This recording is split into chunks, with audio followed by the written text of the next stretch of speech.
যদি আপনার মনে হয় যে দেয়ালে পিঠ ঠেকে গেছে, কেউ কিছু করতে পারছে না আপনার জন্য, আপনি পরিপূর্ণ ইয়াকিনের সাথে, দৃঢ় বিশ্বাসের সাথে এই 4টা আমল নিয়মিত করবেন।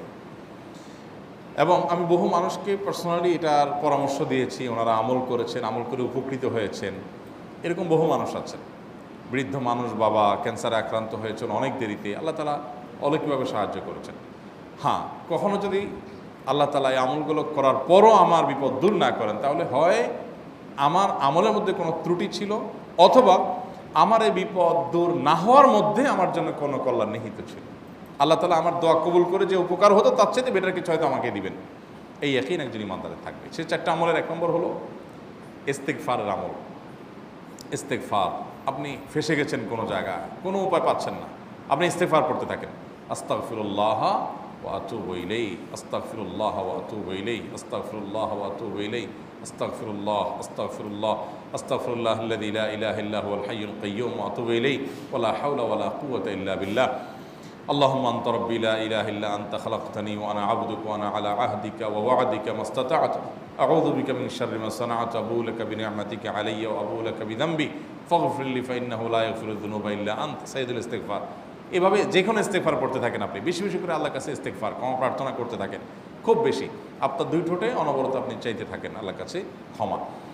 এই ইস্তেগফার সম্পর্কে নবী করিম সাল্লাল্লাহু আলাইহি ওয়াসাল্লাম বলেছেন, মাল্লাজিমাল ইস্তেগফার, যে ব্যক্তি ইস্তেগফারকে আঁকড়ে ধরবে, আঁকড়ে ধরা মানে কি, এটা ছাড়বে না, সে পড়তেই থাকবে অনবরত।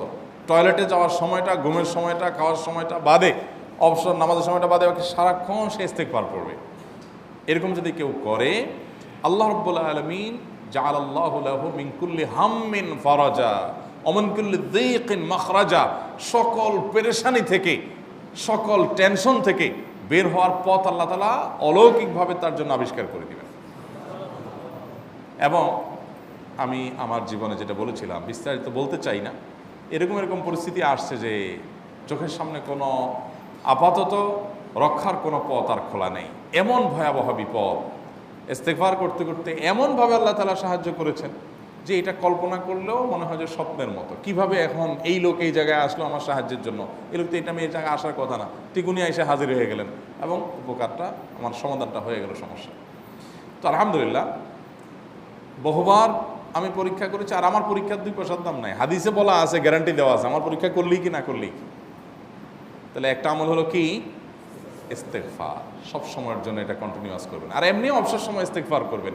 আরবদের মধ্যে সৌন্দর্য আছে, তারা বিভিন্ন ডাক্তারের ওয়েটিং রুমে বা বিভিন্ন জায়গায় মানুষ যেখানে অপেক্ষা করে পাবলিক প্লেসগুলোতে লিখে রাখে ইস্তেগফার করুন, আপনার হাইওয়েগুলোর পাশে লেখা থাকে ইস্তেগফার করুন, এবং তারা আসলে একটু পরপর দেখা যায় ইস্তেগফার করে। ভালো মন্দ গুণ সবার মধ্যে আছে, তাদের এই ভালো গুণটা আছে, ইস্তেগফার বেশি বেশি করা।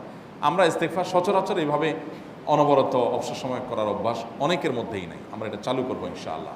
বিশেষ করে যখন কোনো সমস্যা হবে তখন ইস্তেগফার চলতে থাকবে মুখে অনবরত, ধীরে ধীরে মহব্বতের সাথে নিজেকে, নিজের পাপ অপরাধগুলোর কথা স্মরণ করে আল্লাহর কাছে মাফ চাইতে থাকবো, পেরেশানি দূর হবে ইনশাআল্লাহ। 1 নাম্বার 2, দুরুদ, নবী করিম সাল্লাল্লাহু আলাইহি সাল্লামের প্রতি দুরুদ পাঠ করা। এটা যদি আপনি নিয়মিত করতে থাকেন মহব্বতের সাথে, আল্লাহুম্মা সাল্লি আলা মুহাম্মদ ওয়া আলা আলি মুহাম্মদ কামা সাল্লাইতা আলা ইব্রাহিম ওয়া আলা আলি ইব্রাহিম ইন্নাকা হামিদুম মাজিদ, আল্লাহুম্মা বারিক আলা মুহাম্মদ ওয়া আলা আলি মুহাম্মদ কামা বারাকতা আলা ইব্রাহিম ওয়া আলা আলি ইব্রাহিম ইন্নাকা হামিদুম মাজিদ। আপনি একবার ছোট দুরূদ যদি পড়েন, সাল্লাল্লাহু আলাইহি ওয়াসাল্লাম, সাল্লাল্লাহু আলাইহি ওয়াসাল্লাম, আল্লাহুম্মা সাল্লি আলা মুহাম্মদ ওয়া আলা আলি মুহাম্মদ, শুধু এইটুকু পড়েন। জাযাল্লাহু আন্না মুহাম্মাদাম মা হুয়া আহলু, শুধু এইটুকু পড়েন। আপনি এভাবে যেই কোনো দুরূদ নবী করিম সাল্লাল্লাহু আলাইহি ওয়াসাল্লামের প্রতি যদি পড়েন এবং পড়তে থাকেন অনবরত, ইস্তেগফারের পাশাপাশি দুরূদের ক্ষেত্রে নবী করিম সাল্লাল্লাহু আলাইহি ওয়াসাল্লাম বলেছেন যে এইটা তোমার জন্য যথেষ্ট হয়ে যাবে। তুমি যদি আল্লাহর কাছে আর কোনো দোয়া করতে না পারো, শুধু দুরূদটা পড়ো, তোমার সব পেয়ে যাবে, কিচ্ছু লাগবে না। এক সাহাবী বলছেন, রাসূলুল্লাহ, আমার দোয়ার মধ্যে দুরূদ কত পার্সেন্ট রাখবো? আমি তো আমার অনেক কিছু আল্লাহর কাছে চাইবো, দুরূদ মানে তো নবীজির জন্য দোয়া, মানে আমার জন্য তো আমি দোয়া করবো, আপনার জন্য দোয়া কত পার্সেন্ট করবো? 1/3, 1/4, তারপরে হাফ, এবার বিভিন্ন পার্সেন্টেজ বলছিলেন তিনি।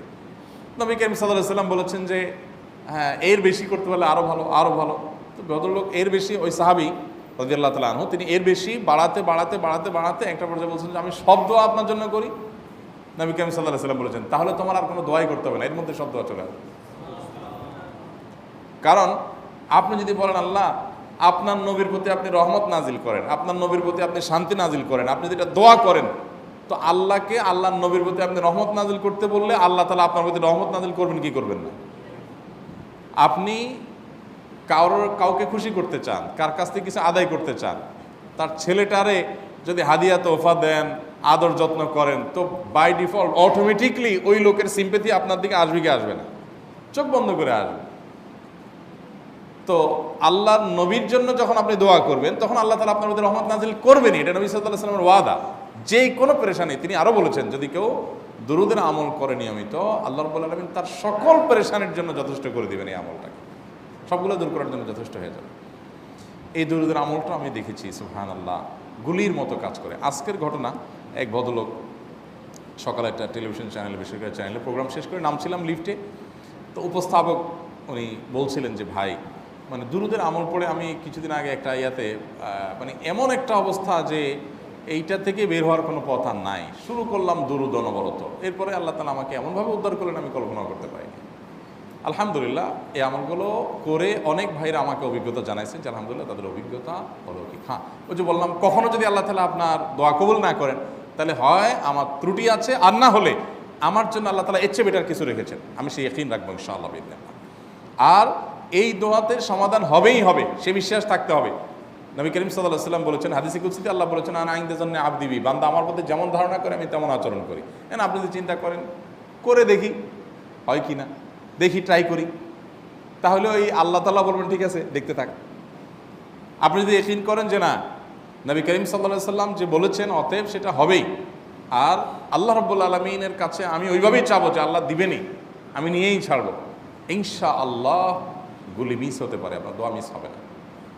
ওই ইয়াকিন, ওই ঈমান আমার মধ্যে আনতে হবে, চেষ্টা করবো তো ইনশাআল্লাহ। তাহলে দুইটা আমল হলো, ইস্তেগফার আর দুরুদ। 3 নম্বর আরেকটা আমল হলো দোয়া ইউনুস। দোয়া ইউনুস, লা ইলাহা ইল্লা আন্ত সুবহানাক ইন্নী কুনতু মিনাজ জালিমিন। বেশি বেশি পড়তে থাকবেন, যখন বিপদে পড়বেন ইস্তেগফার আর দুরুদ পড়বেন সবচেয়ে বেশি, আর মাঝে মধ্যে দোয়া ইউনুস, লা ইলাহা ইল্লা আন্ত সুবহানাকা ইন্নী কুনতু মিনাজ জালিমিন। আল্লাহ সুবহানাহু ওয়া তাআলা কোরআনে কারিমে এই দোয়ার পরে বলেছেন ওয়াকাযালিকা নুনজিল মুমিনিন। এই দোয়া পাঠ করার মাধ্যমে ইউনুস আলাইহিস সালামকে পৃথিবীর ইতিহাসের সবচেয়ে অলৌকিক ঘটনা, সকল সায়েন্স, সকল আপনার বিজ্ঞানের তত্ত্ব সবগুলোকে আপনার সবগুলোর বিপরীতে বা সবগুলোকে আপনার ভুল প্রমাণ করে দিয়ে ওই জায়গাটার জন্য আল্লাহ তাআলা ইউনুস আলাইহিসকে মাছের পেটে ঢোকার পর সেখান থেকে আবার জীবিত রেখে বের করেছেন। অক্সিজেন অভাবে সেখানে এমনি মারা যাওয়ার কথা, আরও নানা কারণে মারা যাওয়ার কথা, তাই না? কিন্তু আল্লাহ তাআলা তাকে রক্ষা করেছেন, কারণ উনি ওই বিপদে পড়ার পর থেকে এটা পড়তেছিলেন, লা ইলাহা ইল্লা আনতা সুবহানাকা ইন্নী কুনতু মিনাজ জালিমিন।